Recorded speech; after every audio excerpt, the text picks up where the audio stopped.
operators when we count down 1. Flight directors go for launch. Ignition.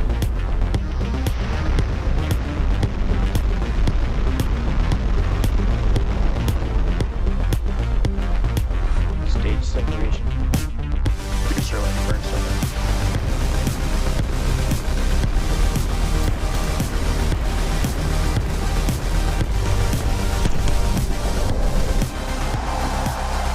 Starship transformer.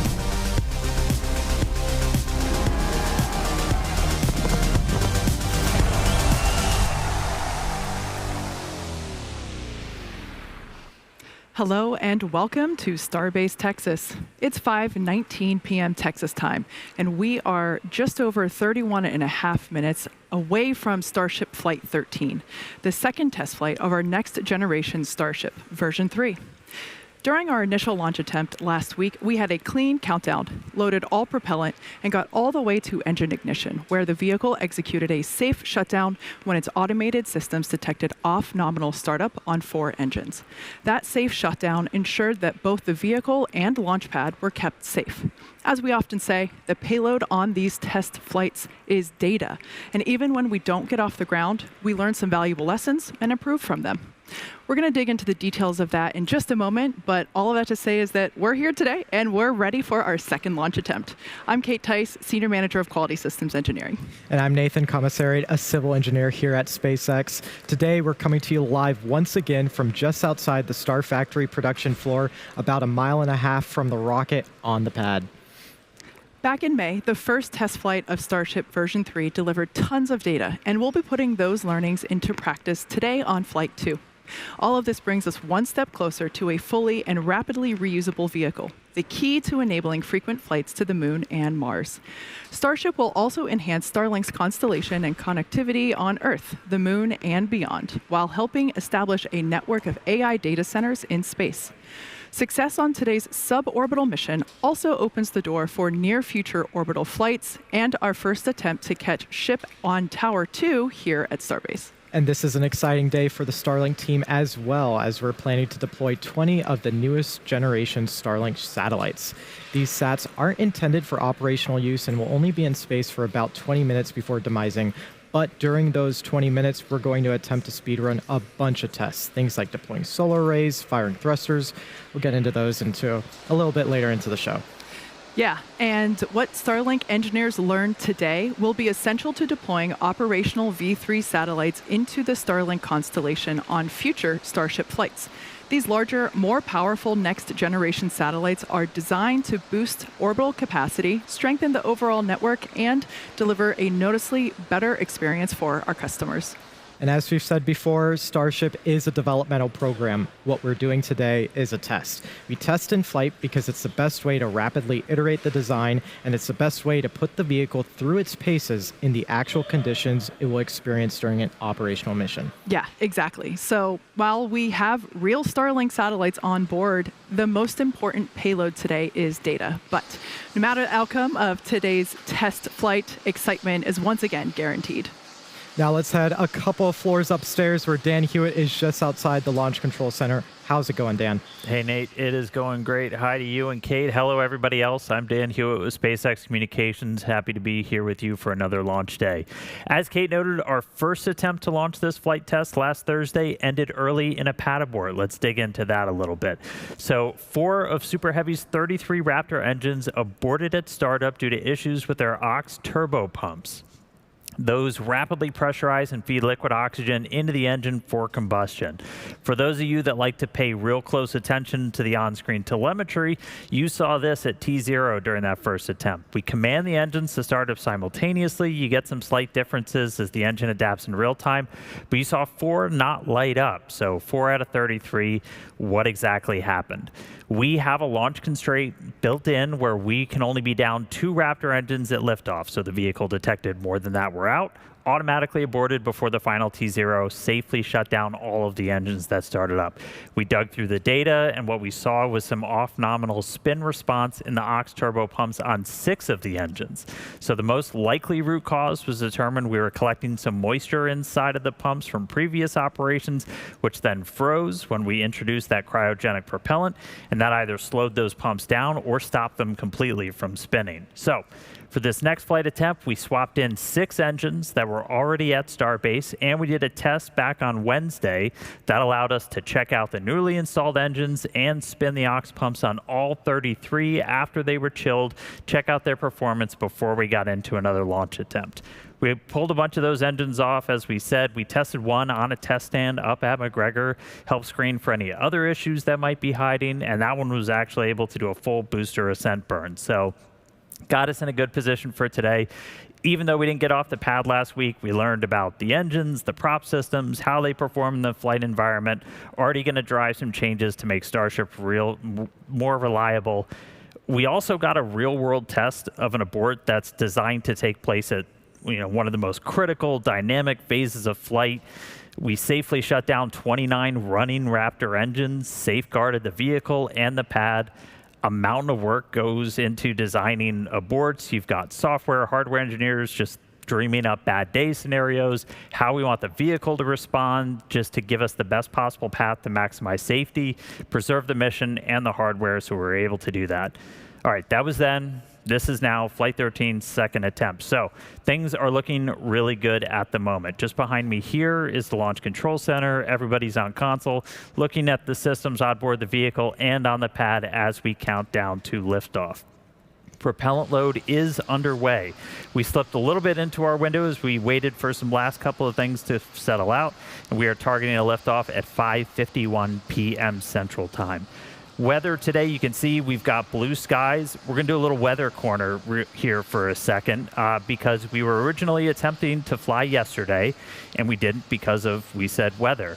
I want to be clear, the cause of not flying was visibility. It had nothing to do with launch weather constraints. One of the key goals of this flight is to get very clear imagery of the tiles on Starship as we're flying it at a higher dynamic pressure.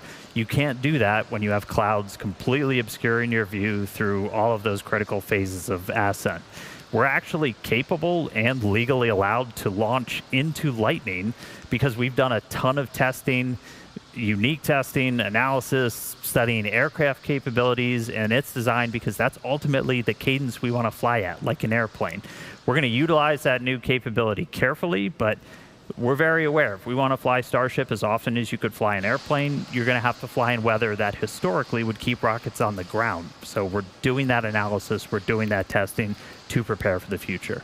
Aside from weather, we're watching the range, both in the Gulf right here off Starbase and in the Indian Ocean. That's currently green. We are not tracking any vehicle or pad issues that will preclude a launch today. Speaking of the pad, that launch infrastructure, it's every bit as complicated as the rocket itself. It's designed to operate in some of the most extreme conditions on Earth. In case you missed it, we had some pretty cool insight into what it takes to launch the most powerful rocket on the planet in the second episode of our ongoing documentary, Starship.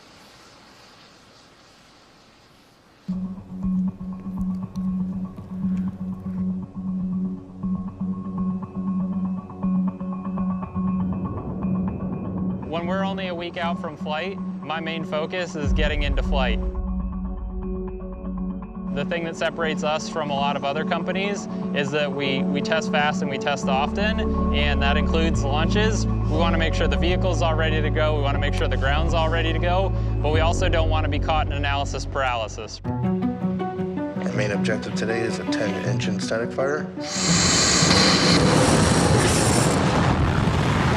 Aboard. One LVN-1 looks like we kicked out due to 2 combustors from the apex being pelted. There was a pad side abort called.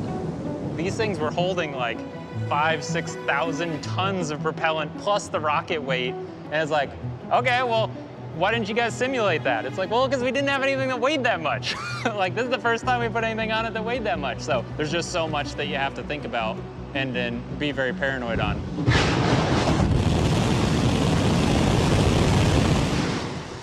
We kicked out early. All teams triage alerts, prepare for offload. We actually had another pad abort on the diverter. Basically, right during engine firing, it was so much noise and vibration that it actually shook the sensors that are located out in this area enough that they aborted us out of the test. We went back, obviously, afterwards and looked at all the data and tried to come up with smarter ways to basically still protect the integrity of the diverter throughout the operation while changing our parameters so that we were making sure that we would not abort again. A flame diverter is like a super simple concept that is like not at all complicated in operation and is just absolutely murderous in the details. These are extremely sophisticated thermal load sensing devices. If they turn into melted metal slag, then you know that you got too much heat. If you melt this, you're hotter than aluminum melts. If you melt this, you're hotter than zinc melts. If you melt this, you're hotter than copper melts. If you melt this, you're hotter than Sharpie melts. So we're sub-Sharpie. We have all of this mass flow, all of this energy that is just absolutely trying to obliterate our pad. We want to give it a thing to obliterate to keep from obliterating the things that we care about. And the thing we give it is water.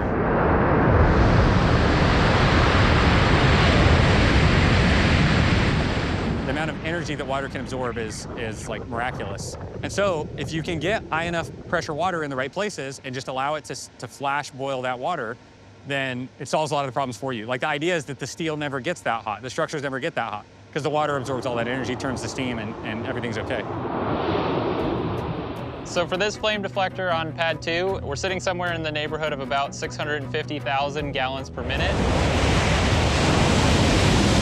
That's approximately in the range of about like one entire Olympic swimming pool being drained in the course of a minute. You're trying to look into this thing and you see how like glowing hot it is. It's just yeah, a pretty impossible environment to keep something happy in. But and you zoom in and the flame deflector's still there, so that's the reason we build those things.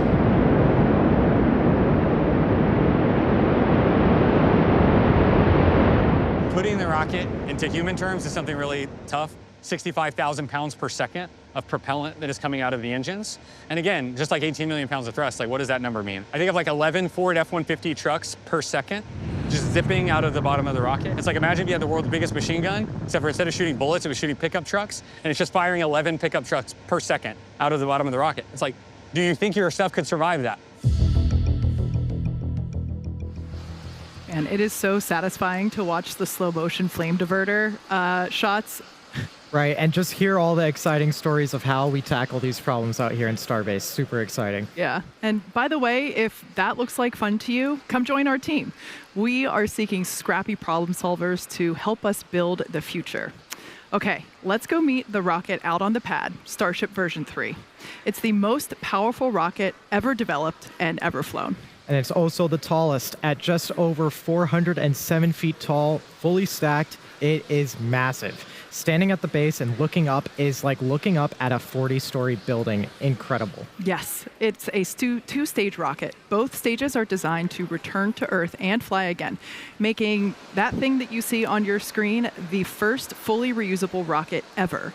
The bottom half, or the first stage, is the Super Heavy booster. That's the silver part. It's powered by 33 of our newest iteration, you see them there on your screen now, Raptor 3 engines.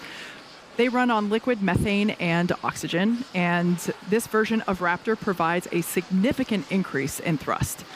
With that additional thrust, as you can see here by these comparisons, the version that we're launching today, version 3 on the far right, that version of Starship gets off the pad much faster than our previous versions. The one on the far left I believe is actually our Flight 1 footage, and in comparison, they really just go. Yep. And now Super Heavy has 3 grid fins, which you can think of as aerodynamic rudders. You see them on your screen now. They help steer during landing. They're 50% larger than on previous booster versions and are designed to support rapid reuse and a more stable atmospheric reentry. I love that shot there. And at the top of the booster, we've got the hot stage adapter. It's designed to protect the booster during separation, and now it's fully integrated for reusability. And stacked right above that is our upper stage of the rocket, or stage 2. It's what we call ship. It's powered by 6 Raptor engines, 3 optimized to sea level performance, and 3 for the vacuum of space. Ship's design could one day enable point-to-point transfer on Earth, meaning you could travel anywhere on the planet in an hour or less. Sounds pretty great to me. Sounds awesome. It's designed to carry massive orbital payloads, both cargo and crew, to Earth orbit, the moon, Mars, and beyond. And for the first time, we are carrying real Starlink V3 satellites to space. For more on that, let's head out to California, where Tyler is standing by with the team in Hawthorne. How's it going, Tyler? We're doing great over here, Nate. Thank you both. I'm Tyler Lionquist, and I'm a Starlink business analyst here at SpaceX.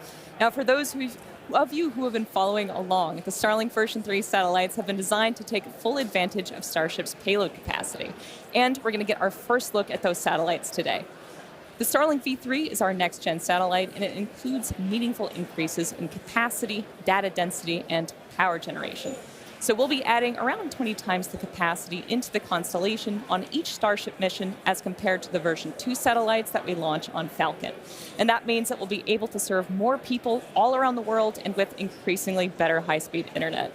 Like all Starlink satellites, the V3s are built at Starlink's site in Redmond, Washington, where we already build more satellites than anyone else in the world today.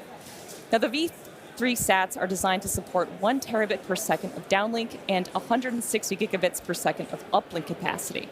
That's approximately a 10 times improvement in downlink capacity and around a 22 times increase in uplink capacity from the version 2 Starlink satellite. Serving this capacity to and from customers are the satellite's upgraded phased array antennas. The upgraded phased arrays are fed by SpaceX's in-house developed chips that were designed to serve customers more efficiently in both densely and sparsely populated regions simultaneously. And each Starlink V3 satellite is also equipped with 6 high-capacity 400 gigabit space lasers. Now, these 6 lasers will allow high-bandwidth traffic to flow uninterrupted between any 2 points in the world with redundant paths across a petabit laser mesh network. And if that wasn't enough, the V3s will carry 4 quad-band radio frequency backhaul antennas. And these will take advantage of the Ka, E, V, and W communication bands, allowing for an 8 times improvement in supported capacity compared to the V2 sats. And that's a lot of growth in capacity and capability. And as such, the new satellite design requires more power. So the solar arrays on V3 will generate approximately twice as much power as the current arrays that we fly on the V2 satellites. And they're also optimized to reduce drag in the lower orbital altitudes in which these new satellites will operate. But before we operationalize these satellites, we want to put them in a flight-like environment. These satellites were loaded into Starship last week ahead of that first attempt. And once deployed, the Starlink team will only have about 20 minutes of flight to speed run some of these tests before the sat's demise in the atmosphere. The team will attempt to run tests such as extending the new solar arrays and antennas, connecting with ground stations, and turning on the satellite's communication systems. And this is all part of SpaceX's iterative process to technology advancement. From the very beginning, Starlink was designed to scale rapidly and improve continuously.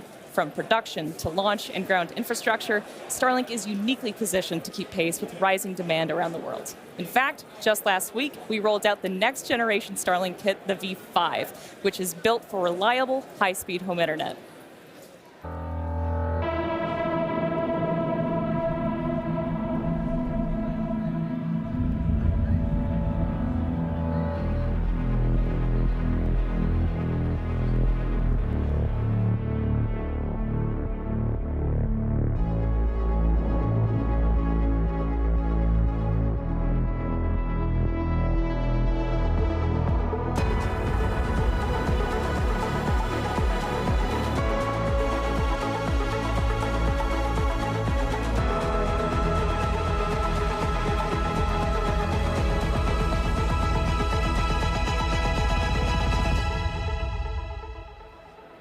All right, you heard from Tyler. A lot of work going on with Starlink. We've also started development on an entirely new satellite constellation, StarMind, our AI satellites. I got to sit down with Elon and Starlink's Director of Satellite Engineering, Ian Dahl. We covered a whole bunch of stuff, really focused on what are the 3 limiting factors to making data centers in space a reality. First one we talked about was mass to orbit. That's where Starship comes in. We're going to need megatons into low Earth orbit, and we're going to be combining its full reusability and the really big payload capacity to launch the number of satellites that we're talking about, because we plan to deploy up to 1 million AI satellites, and those are going to function as those orbital data centers using Starship for the high volume, low cost launches. A couple of really key reasons why moving data centers to space has advantages over building them here on Earth, which gets into our second limiting factor, which is power generation. It's always sunny in space. Satellites can harness that sun, that near constant solar energy, which is really going to be the only way to scale if AI continues to grow at the pace that we see, especially when you contrast it with all of the challenges that you have here on Earth. Within about 2 to 3 years, we believe space-based AI compute is going to become the lowest cost option as those launch costs continue to drop and Earth-based constraints continue to grow. It's going to just transform how Earth powers AI, unlocks the future. And then our third limiting factor that we got to go figure out is going to be chips, and we got to do that fast. And that's what we're doing with TerraFab. That's going to be the most epic chip building effort ever.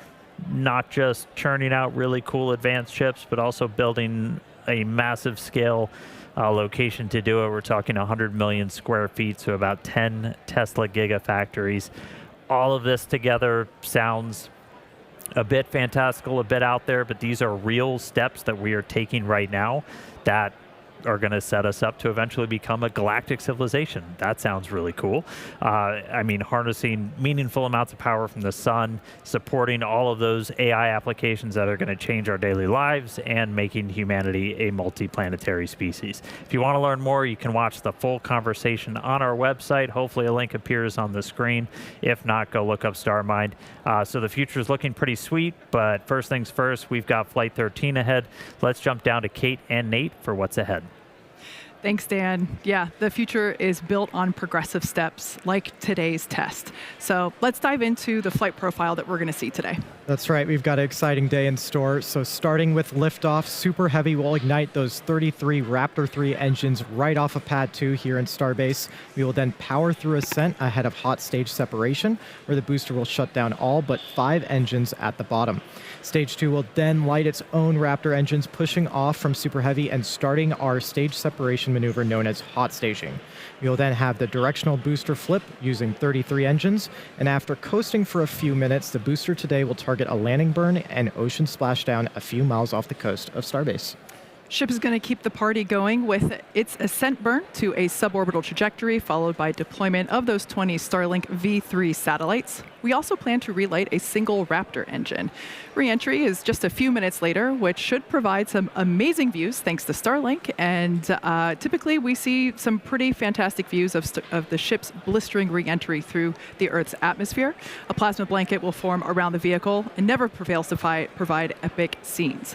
And lastly, we'll conclude today's test with a landing flip, a landing burn, and a splashdown in the Indian Ocean. And with that, let's kick it over to Dan for a countdown update. Thanks, Kate. Good news. We just heard from the flight director. We are T-minus 10 minutes. We're a little bit past that now, not tracking any issues for launch today. Range continues to be green. Our range team hard at work, making sure we're clear out in the Gulf and in the Indian Ocean, where we're going to be sending the Starship. Weather continues to be gorgeous. Again, no clouds. We scrubbed our attempt yesterday, or didn't even try yesterday, because we had such poor visibility. Weren't going to be able to see those tiles on the way up. That's a key kind of experiment objective for this flight today. And so we're looking really good with weather today. In the future, we'll see what kind of adverse weather we can fly into. We are capable and allowed to launch into lightning, but we're going to utilize that new capability carefully as we eventually continue to evolve Starship to fly it at an airplane-like cadence. You can see the prop load there on your screen. We're just about closed out on the main tanks on the ship. We just started propellant load in the header tanks on Starship. Those are the 2 smaller ones up top that we'll hopefully be using for the in-space burn and a landing burn at the end of its mission. We started loading our propellant at about T-minus 35 minutes today, and we're going to continue all the way down until we're inside 3 minutes to launch. We'll close out at about T-minus 2 minutes and 50 seconds on booster, and then 2 minutes and 10 seconds on the ship. So at the moment, we're looking good. That launch time, 5:51 p.m. Central, a couple of minutes into our window today. So we'll be back real soon. Toss it back down to Kate and Nate. Thanks, Dan. Recently, NASA announced the astronauts for the upcoming Artemis 3 mission. The Artemis 3 mission is a crewed demonstration mission in low Earth orbit designed to demonstrate critical systems needed for future lunar landings. Astronauts Andre Douglas, Luca Parmitano, Randy Bresnik, and Frank Rubio, as seen there on your screen, they will crew the mission, and it's slated for 2027. It's a great crew, and it's also the penultimate mission, the final test before Artemis 4 attempts to put astronaut boots back on the moon for the first time since 1972. We'll be launching a Starship with a docking port on the nose so we can practice rendezvous and docking with the crew. And one key test objective comes after docking, where we will be able to test out maneuverability of the vehicles together while in space. This has the new importance as the revamped plan for lunar landings used Starship to do the burn, sending astronauts to the moon from Earth orbit. And one other cool ad, NASA is putting 2 SpaceX mini lasers on Orion to connect it to our Starlink constellation with the goal of enabling 4K imagery and video from the spacecraft while in space. So that's going to be pretty awesome to see. Awesome views for sure. Yeah, there's lots of excitement planned for next year as we all work together to send humans back to the moon. And speaking of sending humans to space, former SpaceXer and current NASA astronaut Anil Menon is actually up on the space station right now as part of Expedition 74. And he captured these sweet photos of Starbase during an ISS flyover. Hi, Anil. We're all waving back at you, buddy. It's awesome to see the whole picture here as there's lots of facility and infrastructure development going on.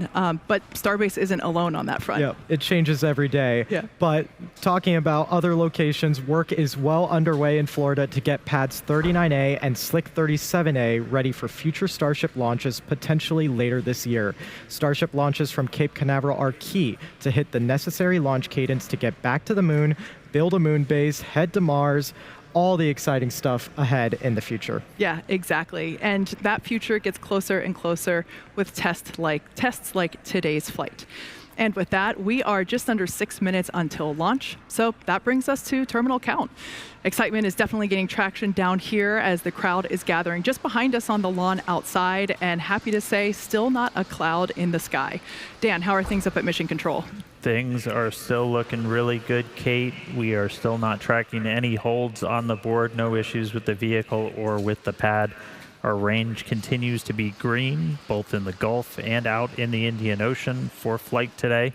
We'll continue monitoring that all the way down to the final minutes. We are going to be closing out our propellant loading on the booster and the ship within the next 3 minutes. We're going to have about 11.5 million pounds of liquid oxygen and liquid methane on both of those stages once we're all done. Then it'll be time for the pad to essentially ready itself, where we clear out all of the prop that's been flowing through feed lines up into the launch mount, up into the tower. Those go back into the propellant farm, get it ready, and we'll do those final thrust vector control, those steering checks as we get a little bit closer.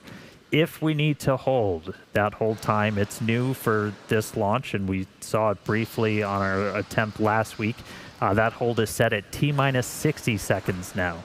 That's where we can pause, we can wait. If we need to just kind of hang out for any pressurizations, anything like that to clear, we've got a couple of minutes to hang there. We will only hold if there's an issue, and we're not tracking any holds on the board right now.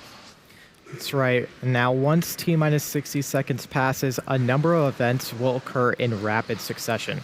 Both the ship and booster will configure their comm systems for flight, and they will rapidly run leak checks on gas and fluid tanks. Meanwhile, the booster will be going into internal power, and its engines will get their final priming for launch.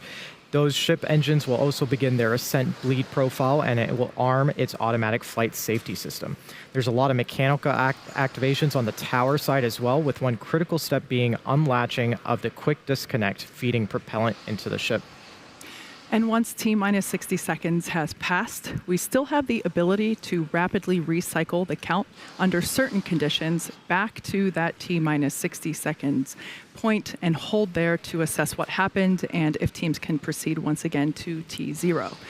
There's an estimated 5 to 8 minutes of hold time, and that's largely driven by the propellant temperatures that we see on the vehicle while holding. The flame diverter on pad 2, you can see it there at the base of Starship. That activates at T-minus 17 seconds. Now, if we trigger a hold after T-minus 17 seconds, that will result in a scrub for the day, as we've already turned on the water. Now, for those that have just recently tuned in, once again, our primary test objectives for today's test flight includes a successful liftoff, stage separation. We also plan to deploy 20 Starlink V3 satellites. We have real satellites on board. We expect to have about 20 minutes of available time to speed run some tests and really allow the Starlink engineers to put them to the test in that time. That's right, and we also have the soft splashdowns planned for both the booster and the ship. Going to be super exciting to see if we can return those safely back, so that way we can get ready for tower catches again. And just a quick check-in, we got our final green light from the range, not tracking any issues on ascent or out in the Indian Ocean for entry, so that was kind of the final go for flight that we wait for in these final minutes. Prop load now closing out on both vehicles. We have no holds on the board. Again, we've got that gate at T-minus 1 minute. We're only going to hold if there's a reason, and currently there are no reasons. Now, coming up here in a few seconds, we should have, actually right there we can see on screen, that's the base of the Super Heavy booster. Those are the 33 Raptor engines, and we expect to see and there they go, the TVC checkouts, also known as engine wiggles. We're activating those thrust vector control actuators to ensure that those center engines and the inner radius as well have the ability to steer the rocket. Yep, super cool to see how fast those move. I mean, in flight, it's amazing to see how it steers the vehicle. And we're coming up on that T-minus 1 minute now on our countdown, so let's listen in to see if we pass that gate.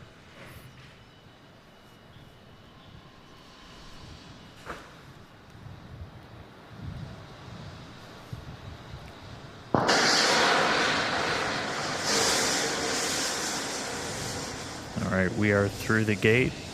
Still no holds on the board. 50 seconds to go. Starship getting ready to fly.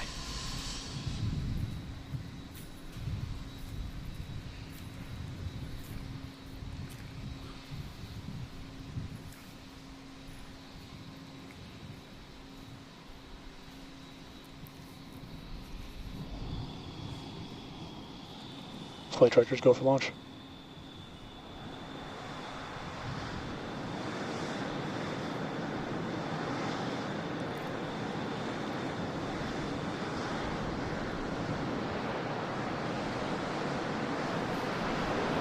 -9, 8, 7, 6, 5, 4, 3, 2, 1.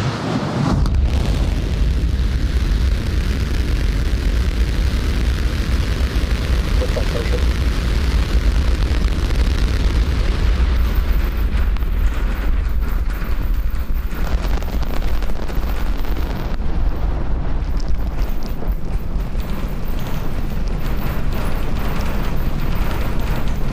Vehicle is pitching downrange. Booster Raptor chamber pressure is nominal.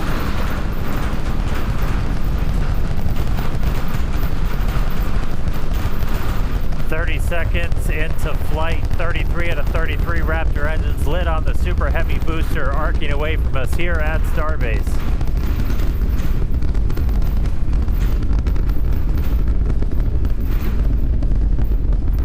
Coming up on max Q, maximum aerodynamic pressure, which again for this flight is going to be higher than it has been on any of our previous Starship flights.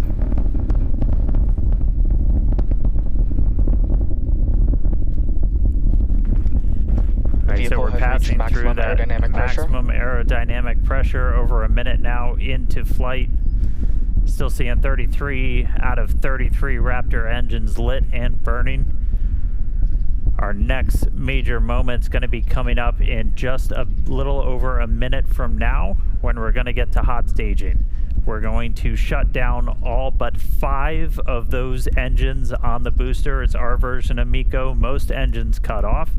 And then we're going to ignite the 6 engines on the ship while it is still attached, to do that separation. As a reminder, we try to do a directional flip, so When you watch on your screen, we're hopefully going to be sending that booster towards the bottom of the frame. For the booster itself, it's like doing a flip up. It'll go towards the bottom of your frame. We do that by lighting the engines in a slightly staggered sequence.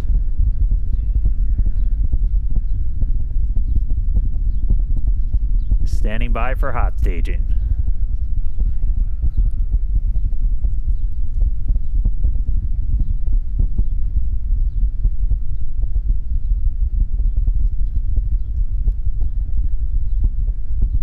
All but 5 engines down. Cutoff. Tap. 6 ignite. Backburn startup.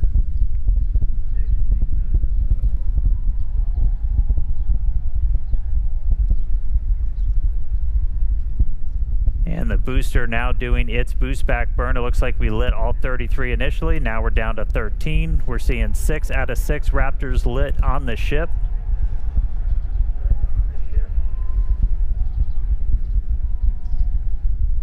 Backburn shut down. And boost back burn shut down. So it looks like we were able to get through the boost back burn this time around. That was one of the key objectives we didn't have on the last flight. Nominal. And we've got 6 engines lit on the ship. All right, so that's the first of 2 burns that the booster is going to be doing to kind of send it back towards us. It's going to be landing a couple of miles offshore from Starbase, hopefully. We're going to try and get it all the way down to do a landing burn, where we're going to use those 13 center engines. They're going to ignite. That's what's going to really bleed off all that velocity that it's built up. And it'll eventually, hopefully, transition to 5 engines to kind of fine-tune its path in, and then all the way down to 3 for the remaining bit. All right, we've got a couple of minutes to go until we get there. So booster's going to coast for a little bit. Ship still seeing 6 out of 6 Raptor engines lit.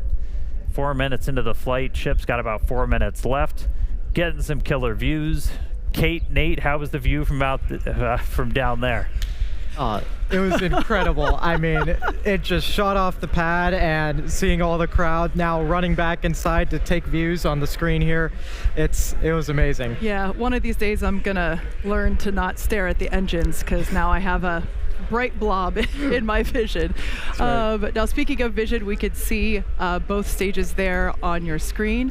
Starship's second stage is still firing its engines. You can follow along with that with the GUI down on the bottom right-hand side of your screen. Still following the planned flight path as well. Beautiful views of planet Earth there behind the ship. That's right, and we're actually getting a live shot off the booster right now, an onboard camera. You can see the plume from Starbase where it just lifted off 5 minutes Starship ago. on nominal trajectory. We are there. We are there. That is us. I kind of want to run back outside and wave. Right.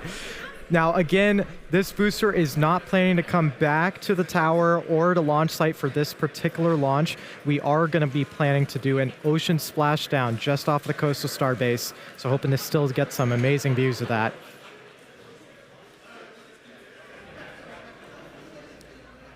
Pretty awesome to see the Raptor engines there on the left-hand side of your screen. We can actually see the plume there of those center Raptors.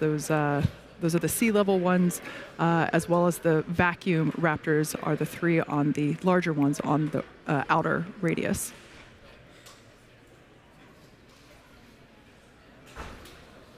Now, just like on tower catches, we are going to be doing a 13 engine landing burn to slow the booster down.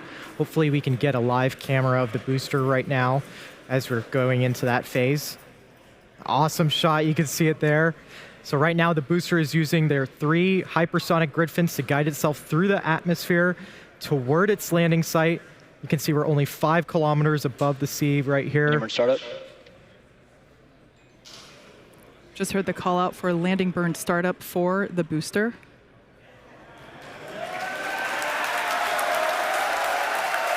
I have a feeling the crowd's about to go wild here.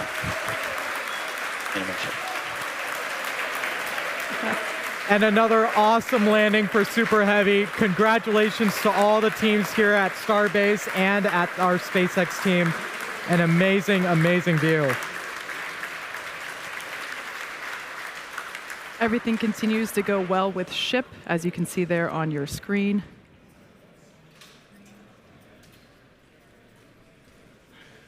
Yeah, we've got about a minute left with the Ship engines on. Just looking at the booster real quick, it didn't look like we lit all 13 engines that we were planning for that initial landing burn. We were targeting a softer splashdown, and as you saw, it came in with quite a bit of velocity still. So landing velocity did look a little bit high, but really cool to make it all the way back this time to that landing burn. We'll dig in, figure out how to turn on all those engines, and then get to a full landing soon. But all eyes on Ship. We are just a little ways away from getting those engines turned off. We expect it to burn about 8 minutes and change. And so hopefully just about 15 minutes to go. Sounds like we just got the sonic boom Yeah, here we sure at did. Starbase That was awesome. from the booster splashdown. And engine shutdown.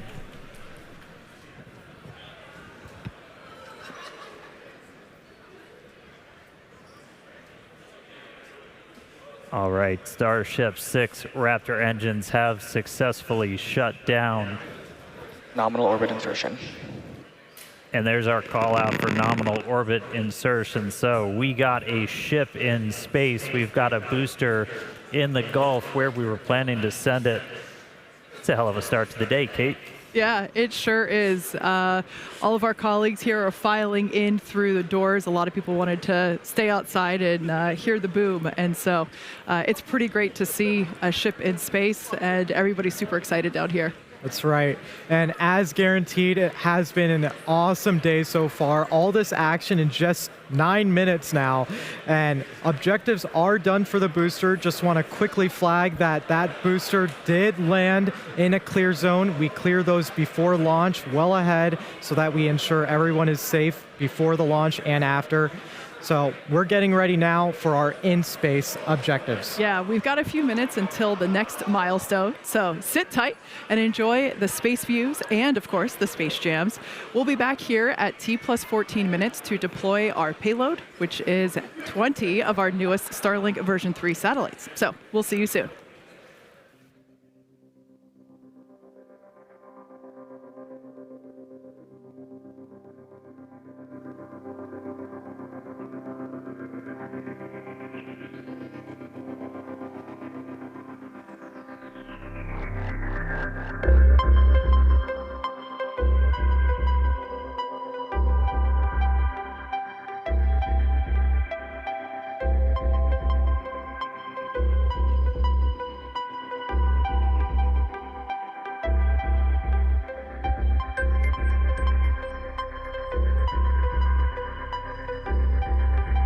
Ship FTS is saved.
Welcome back. If you're just joining us, we're getting ready to deploy 20 Starlink version 3 satellites.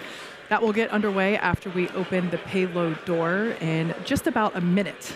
Now, for those of you that perhaps missed the previous 14 minutes, this is the second flight of Starship version 3. This is flight 13.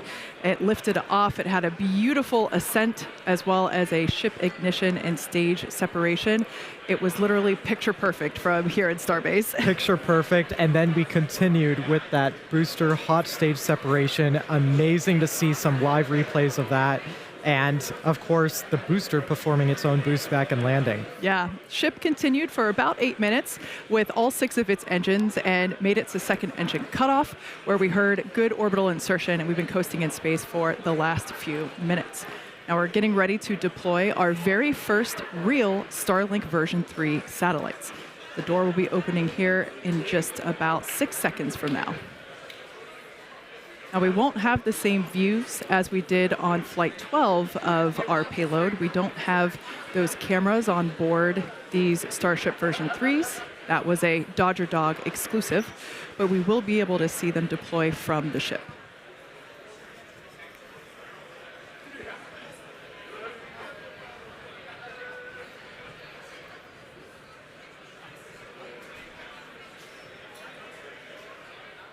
As Kate said, we should see the door open up really soon if we haven't quite gotten it open already. We've got 20 of these Starlink V3 satellites. Looks like the PEZ door is open. And so, yeah, this is the first time we've got Starlink V3 satellites getting ready to go into space. And I mean, these things are really just kind of crazy upgrades that they're going to bring to the network, where you start talking about just symmetric gigabit speeds through the Starlink network pretty much anywhere on the planet that this is going to unlock. So really exciting. These satellites are only going to be in space for about 20 minutes.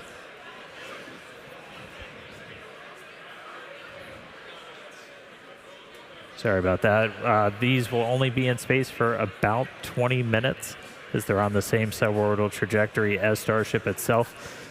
This is essentially just giving us a chance to try and run as many tests as possible, deploy the solar arrays, antennas, whatever we can on these vehicles.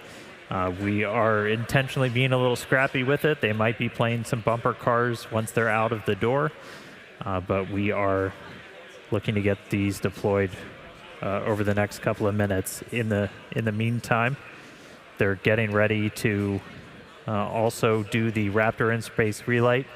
Listening to a little bit of conversation on that, but we are currently tracking to do it. I'll give you some updates if we hear otherwise. And there you go. You can see our first Starlink V3 getting deployed out of Starship. Huge milestone for the team out here. Yeah, the crowd is definitely hyped about this. We could see these Starlink V3s continuing to pop out with deployment assisted by the PEZ dispenser. Now, this version of Starship is built to deploy up to 60 of these more advanced Starlink version 3 satellites. Each V3 is designed to offer 1 terabit per second of downlink capacity. Now, let's put that into Falcon 9 terms real quick. A Starship launch with V3 satellites will launch 20 times the capacity into the constellation as a single launch of V2 satellites on Falcon 9. Just incredible. And anybody that follows Starship, you know that the views that we're being treated to right now, the views we get during those re-entries, that's made possible by Starlink. It's given us just this unprecedented look into Starship as it's flying through space, hurtling through the atmosphere. It's powering the dozens of cameras we have on board. It's giving us real-time data on every system that's telemetered on board that vehicle in real time. We use the exact same constellation to power all of our cameras that we have out in the field here in the Indian Ocean. So really powerful technology for just connecting you no matter where the heck you are on the planet, off the planet. So thank you, Starlink, for letting me watch this stuff as we fly through space. It's pretty awesome. We get about 240 megabits per second of data rate off Starship, which everybody in the spaceflight community knows that's pretty insane when you're usually dealing with single digits on some of the older systems. So gives you a lot of insight, gives you a lot of ability to just rapidly iterate, know what the heck happened when things go wrong. But looks like we're seeing some more satellites get out the door. We do have cameras on some of them. The last couple that are going to go out are going to try and do the heat shield imaging that we attempted last flight. We don't have that camera view that we got on Flight 12 where you kind of see the satellite leaving Starship. Those aren't on the V3 satellites. But we are going to, on the last couple that go out, have some pretty narrow field view cameras that are going to be looking back at Starship, turn on some flashlights. And this is a test of a capability that we're really going to want when we start doing orbital flights, to just add that extra layer of safety, that extra layer of reliability, where we're going to be able to image Starship's heat shield after it's gone through ascent, after it's been in space, before it re-enters. So we're going to try to test that again today. The heat shield imaging, we didn't get a whole lot last time. Ooh, looks like we got some thunderstorms on planet Earth below us. But a couple more satellites to go, it looks like. Yeah, it's pretty awesome to see our V3s in space. I want to give a shout out to our Starlink colleagues. And we expect payload deploy to run until about 27.5 minutes, so about another 7 minutes here. The Starlink team will be attempting to speed run these tests, or excuse me, speed run test these version 3 satellites, where they will attempt to do a few tests, such as extend the new solar arrays and antennas. They're also going to try and connect these V3 satellites with ground stations and turn on the satellite's communication systems. Now, they're only going to have about 20 minutes or so to do all of this, as these satellites only have that long before they demise in the atmosphere or break up due to that friction when they re-enter the atmosphere. So what we learn from today's deployment will help progress and move the program forward, which is super exciting. You could basically say that the payload's payload is data. That's right. We're getting very Inception here. Now, in addition to those tests for Starlink, for the Starlink team, as Dan mentioned, 6 of the satellites have been modified with engineering cameras to help scan Starship's heat shield. That will help inform our analysis of Starship's readiness for future catch returns back here at our launch site. So for those that might be unfamiliar, we are currently capable of catching our super heavy booster, and we've done that a couple of times. We have not yet attempted to catch our second stage or ship, and so that is going to be a very exciting milestone when that day comes. For sure, and we're building up to it with today's tests. We are still planning to do our water splashdown in the Indian Ocean, so stay tuned for that. That's only about 40 minutes away. But still in space, we keep on deploying our Starlink satellites. Again, these are our V3 version of our Starlink satellites, a whole host of added capabilities to our version 2 that's currently in orbit.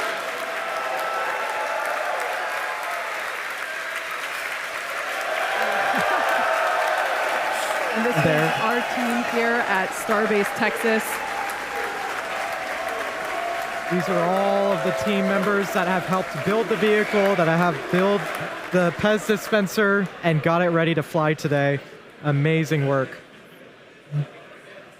Now, for those of you that have just recently tuned in, there is a spaceship in your screen, we promise.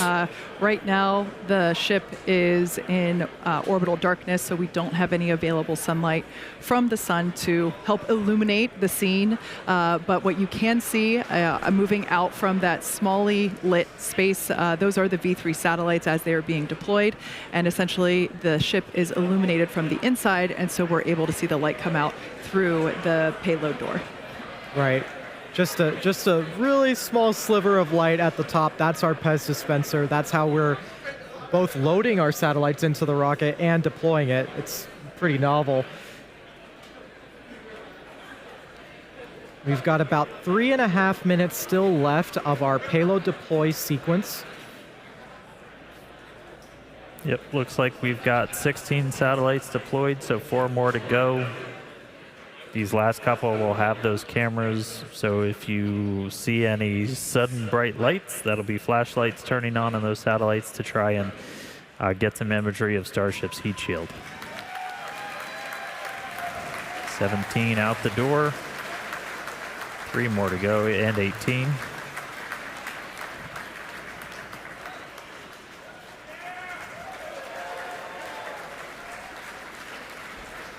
All right, and while we wait for these last 2, we did confirm we are still go for our Raptor relight demonstration a little bit later in the flight today, so we will be looking to relight one of those Raptor engines on ship.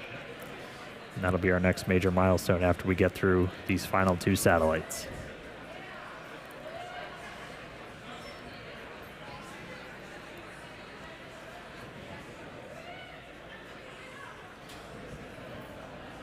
Just at 25 minutes into our flight, it's crazy to think that we're already screaming at 27,000 kilometers an hour, 200 kilometers above the ocean surface. Amazing. Yeah. Now, for those of you that lost count, we have deployed almost all of our 20 Starlink satellites. I believe our last count was at 18, so we should be seeing 2 more. And we're very excited to see our version 3 satellites in space. And these are fully, these are real satellites. Right. They're not just demonstration sats like we had last time. These are going to basically have a 20-minute lifespan where our Starlink engineering team will attempt to perform a number of tests and really speed run those tests during that time. Right. And in terms of satellite lifespans, 20 minutes is it's the shortest you could possibly get, but hopefully in that 20-minute time frame we can really try and ink out as many tests as we can. It looks like we might have some, this might actually be light from one of the Starlink satellites. As we mentioned before, a few of them, 6 of them actually are equipped with flashlights to look back at Starship as we want to image the heat shield and understand the heat shield performance through the ascent phase, as this information is very important for us to know and understand as we prepare for operations that will enable ship to come back to Starbase for landing, for catch, I should say. Right. And we are about 40 seconds away from that planned payload deployment sequence being complete. Yep, looks like we've just got those last 2 to go. These ones might be coming out. Oops, they're starting to see motion.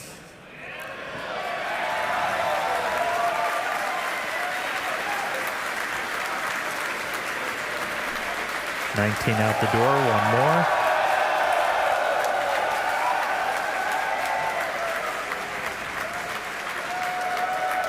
It looks like we got a crowd at our Hawthorne, California location. Some colleagues gathering outside of mission control there as well. And that marks, if I'm not mistaken, our 20th. So our payload deploy sequence is now complete. Starship will now close its payload bay door and continue to coast around Earth to the Indian Ocean. Still a lot of major events to come today, including our Raptor relight burn at T plus 38 minutes, 58 seconds, followed by atmospheric re-entry, where the heat shield will be put to test, and eventually our splashdown. So with that, we're gonna go ahead and go on to another quick coast.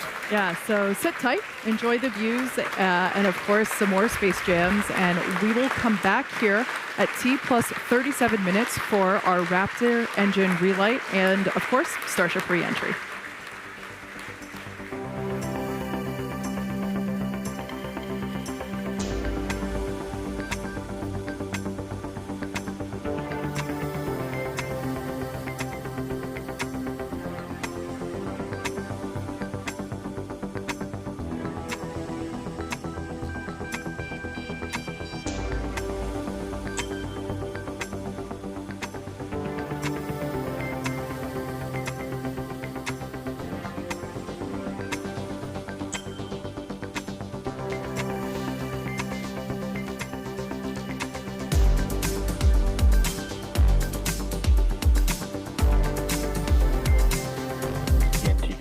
checkouts.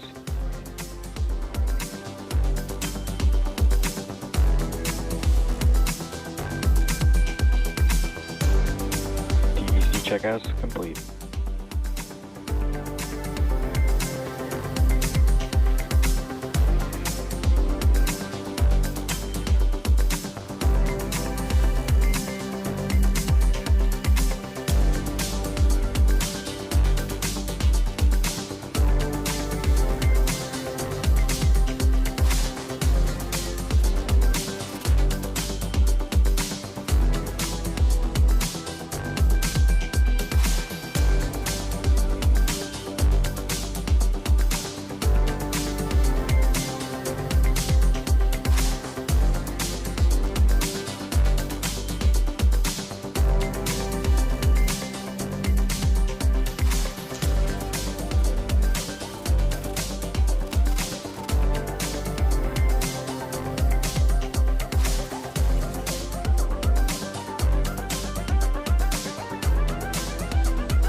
Welcome back once again to the Flight 13 webcast.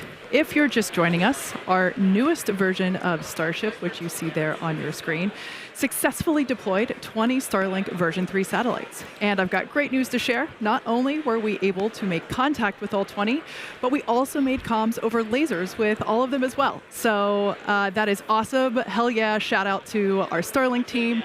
We're so thrilled. Huge milestone. And that's only 3 minutes or 5 minutes after deploying them? I mean, that's crazy. Amazing. And right now, we are expecting a relight of a single Raptor engine, and that's going to be coming up in just over a minute and a half from now. That's right. We are going to be lighting one of our sea-level Raptor engines, and this is essentially just a demonstration that you can relight an engine after it's already done its ascent burn. And this is going to be really important when we do maneuvers for orbital missions, whether we're relighting to go into orbit, or if you're already in orbit and you're getting ready to do a deorbit burn. We did hear our Raptor team is go for the engine relight, so not going to be skipping it on this one. So we should see that coming up in just about 45 seconds from now. Again, this is not a deorbit burn for this ship. We are on a suborbital trajectory, so this Starship is coming back over the Indian Ocean no matter what.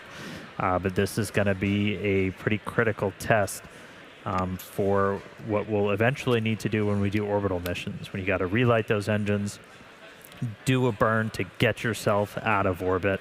One thing that is unique on this one is we're going to be lighting it for a little bit longer of a time. We're expecting this burn to be up to about 14 seconds. We've only done about 3 seconds previously.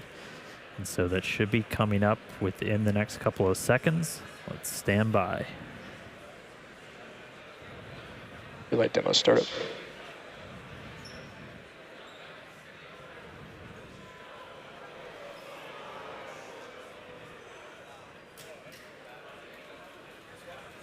You see relight there on your screen. Wow. And confirmation over the net. Relight shutdown. The burn has ended. Congrats to the team on this milestone. I mean, it's crazy to see how we can maneuver in space, and just another icing on the cake for today's mission. So we're going to be taking another quick break. We'll be back in a couple of minutes before re-entry, which is targeted for about T plus 47 minutes. So we'll see you soon.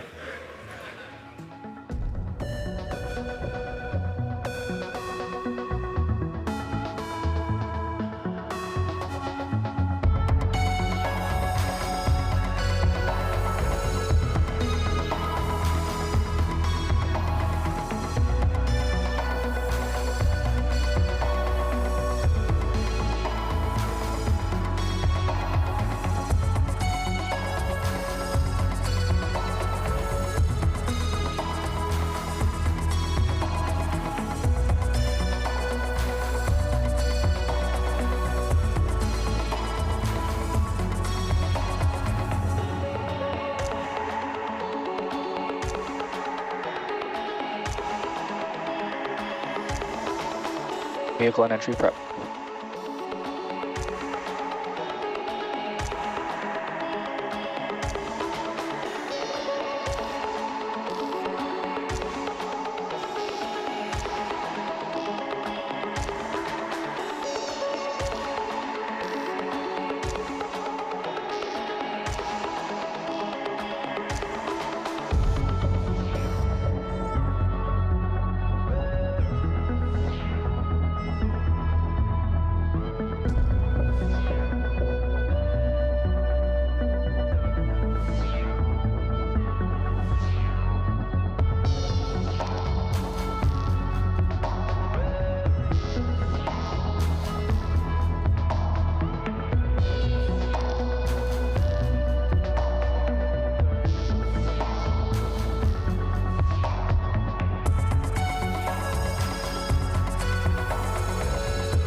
Starship is starting entry. Good attitude for entry.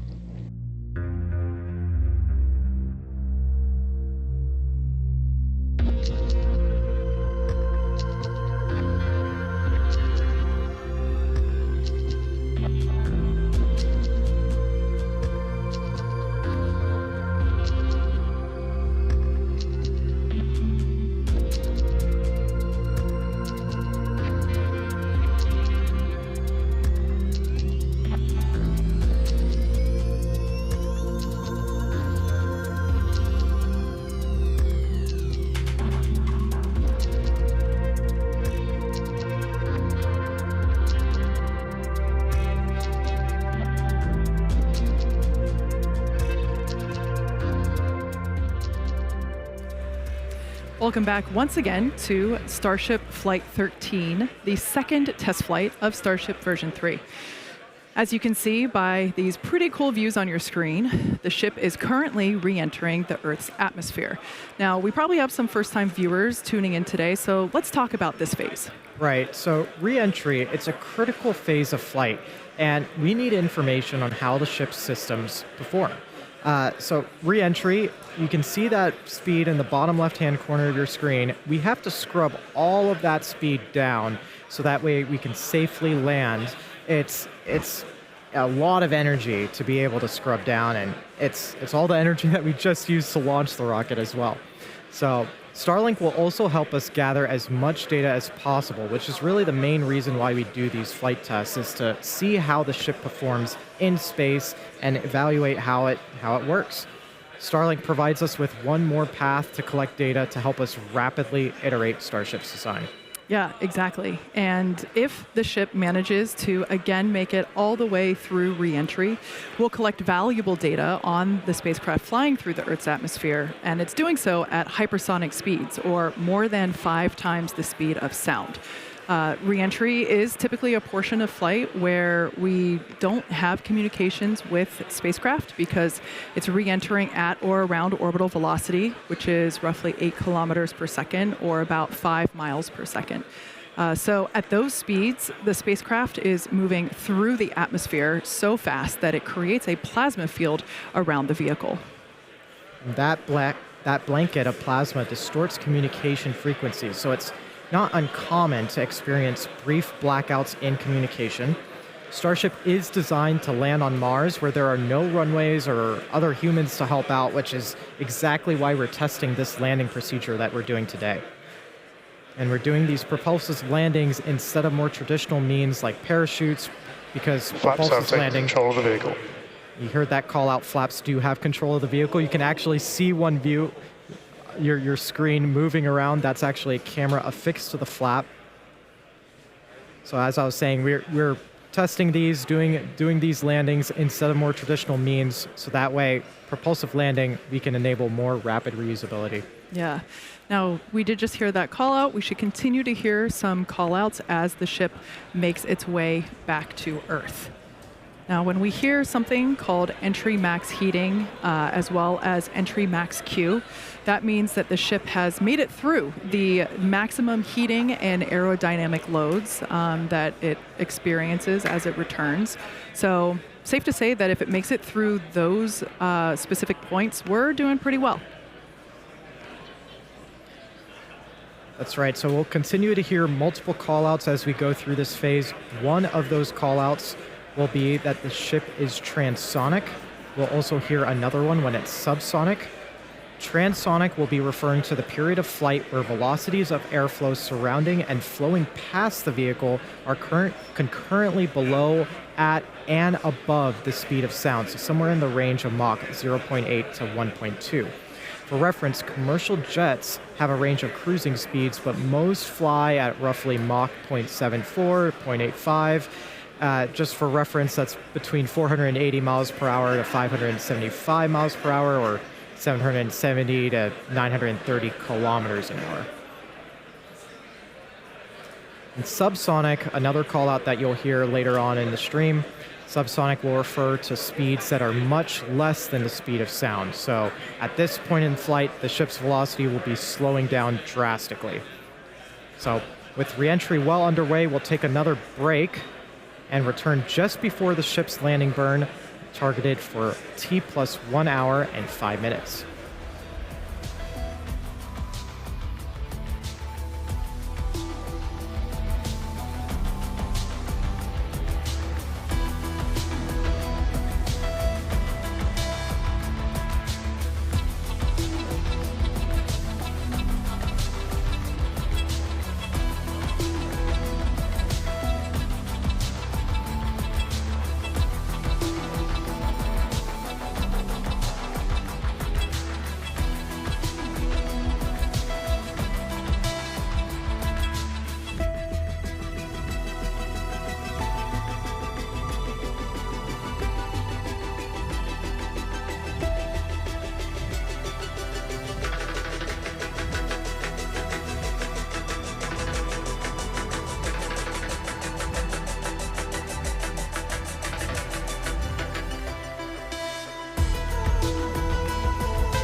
Starship is leaving the peak heating phase of entry. External temperatures are coming down.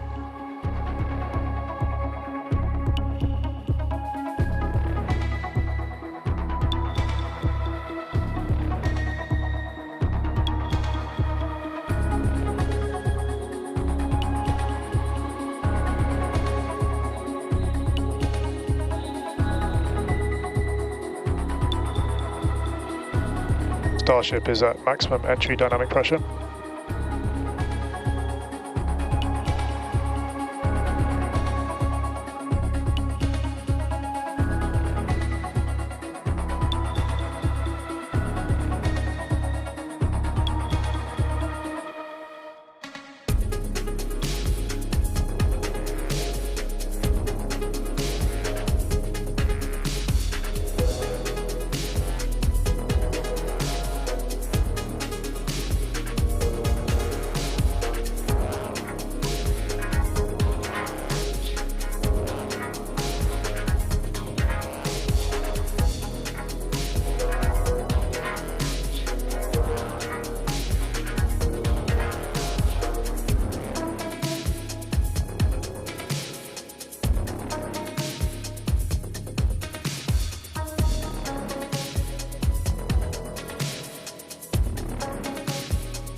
Starship is executing the swoosh maneuver.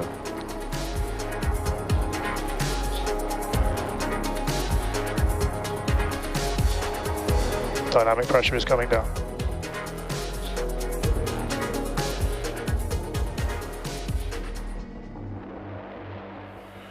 Welcome back one last time to Starship Flight 13, the second flight of Starship version 3. As you can see on your screen with crisp views from Starlink, the ship is currently re-entering the Earth's atmosphere over the Indian Ocean. And really for the last several minutes, we had some amazing Technicolor views. It really looked like it was made out of starlight. Now, we did hear on the nets just moments ago that we made it through max heating and max dynamic pressure, meaning that the vehicle temperature and speeds and pressure are all coming down, and we can see that in the bottom left-hand corner of your screen as that speed continues to decelerate. We're coming up to the ship landing burn. One of pretty much everybody's favorite part of Starship test flight days, and that's going to be coming up here in just about a minute or so. Yeah, just about a minute away. We're going to try and light all 3 Raptor sea level engines for this burn. We'll light 3, do the flip.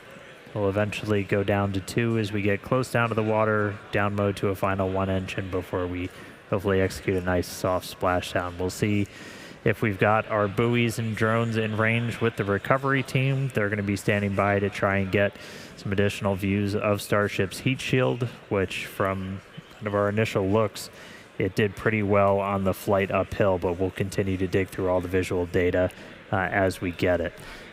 We didn't do any real stress tests or anything on this flight. We did do, you heard our landing Larsh flight controller call out. We were doing the swoosh maneuver. This is kind of the final maneuver that we plan to have Starships returning to Starbase do, that will essentially hook them out over the Gulf before coming in and over Tower 2. But about 10 seconds away, look for 3 Raptors, the 3 in the middle, to light up, do a flip. Let's see if we can get this thing in the water.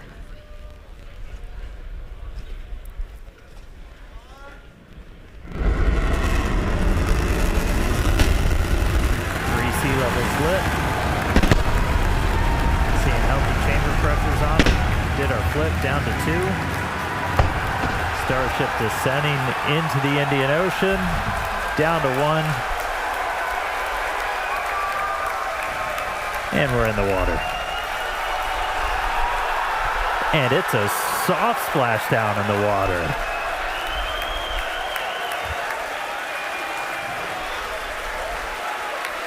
That is a first. That is the softest splashdown we have ever had with the Starship there in the Indian Ocean. It's bound to be an exciting day for our recovery team. I mean, that huge milestone to even get to soft splashdown, much less have the vehicle stay afloat. Yeah, the teams are super hyped here. Got some crowd here at Starbase Texas. Everyone's super excited. We never really get to see Starship floating so serenely in the Indian Ocean, so we're certainly enjoying these extended views. Like I said, we're really pumped about this. I want to check in with Tyler. Tyler, how is Hawthorne feeling about Lucky Flight 13? Hey, Kate, we are so excited about another successful Starship test flight and those gorgeous Starlink views that we had. And we can also confirm that we managed to make contact with all 20 of those V3 sats. So it's a massive day for us. So congratulations to everyone at the team at Starbase, for Starlink, everyone here and around the company who've contributed to the Starship program as we make progress again towards a multi-planetary future. So thank you everyone for tuning in. That's a goodbye from Hawthorne and back to you guys at Starbase. Thanks so much, Tyler. Now, for anyone who perhaps missed the action, I suggest that you rewind the clock. Wow, look at that view of the Starship heat shield tiles. You can really see how the atmospheric re-entry, how it disperses the heat around the edge of the vehicle. I don't think we've seen quite that close before.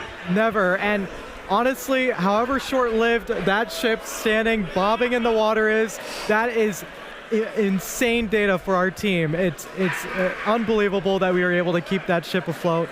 Now, we promised maximum excitement, and Starship V3 delivered. Congratulations to all of our teammates at SpaceX and to everyone who supported the Starship program. And thank you to all of our future customers for your support. Yeah, as you could tell, the crowd really enjoyed that Nemo cam for a moment. We'd also like to thank the fine people of Cameron County, as well as the Coast Guard, the Federal Aviation Administration, and the Government of Mexico. The amazing views do not end, so be sure to follow SpaceX on X for updates and more of these exciting shots that we didn't get to feature on today's broadcast. And to get an inside real-time look at the teams bringing this incredible rocket to life, check out the latest episode of our documentary series, Starship. And of course, thanks to all of you for tuning in. And we're going to head back up to Dan for some additional thoughts. Yeah, I'm losing my mind right now. We are still getting views from on board the ship with it in the water. Like, we had tried in the past to do these splashdowns as softly as possible. We experimented with rolls. This is the first time we've put an intact Starship in the water. This is a dream scenario for the team that's trying to get this heat shield data. Normally you're working with a slightly charred Starship in the water, and now we have one intact. So the recovery team is moving in with their drones, and we are still getting views from Starship. It is sending these via Starlink from the other side of the world while it is floating in the water after flying through space. Like, this is just completely surreal right now. This is just a mountain of data that we're going to get back. This is going to be so critical for refining the heat shield, everything else. And the really good news is all of these views that we're seeing, you're looking at a pretty intact looking heat shield, which, as a reminder, we were flying at a significantly higher dynamic pressure, so putting way more stress on this vehicle on the way uphill. And it's sitting there in the water, and I mean, look at it. So I'm a little bit over the moon on this. I know a lot of our team is just fascinated in the control room behind me. I mean, everybody is psyched. Everyone's gathered around their computers looking at these close-ups that we're getting of these heat shield tiles. 18,000 of them. I mean, you can probably count the ones that are missing right now on one hand. Like, this is just absolutely incredible. And the fact that, like, the cameras on board the ship are still sending back video is just a little bit surreal. So, wow. Lucky number 13. Hell of a flight for Starship. Get it all the way there in the water. Really great day for version 3. So, whew. All right. As Kate and Nate said, we're going to keep releasing more of this. Stay tuned. We've got some really cool stuff from some of the onboards that we caught, so keep following us on X at SpaceX. Whole bunch more cool imagery from launch, from the flight that's going to be coming out soon. Yeah, let's just close on that. I mean, look at Starship in the Indian Ocean. That's fantastic. We'll see you all back here for the next flight test of Starship version 3. With that, we'll say goodbye.